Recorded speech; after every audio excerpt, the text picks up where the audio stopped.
Guys साथीहरू, welcome to my mini blog. अहिले चाहिँ हामी यहाँ दिदीको घर जाँदैछौँ माइतपट्टि, सिसाघाटपट्टि।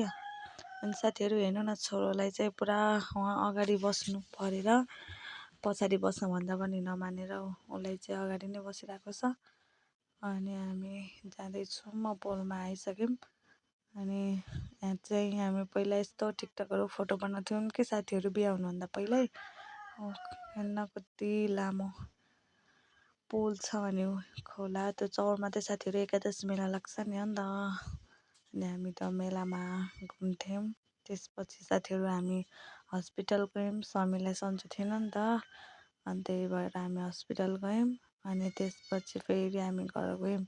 अनि घर गएर साथीहरू आज चाहिँ दिदीको बेबी सावर गराउने भन्थ्यौँ नि त, अनि त्यही भएर टक्क लगाएर बेबी सावर गर्नलाई रेडी, बुढाले रेडी गर्दै हुनुहुन्छ। अनि दही चिउरा खाने प्रोग्राम गऱ्यौँ।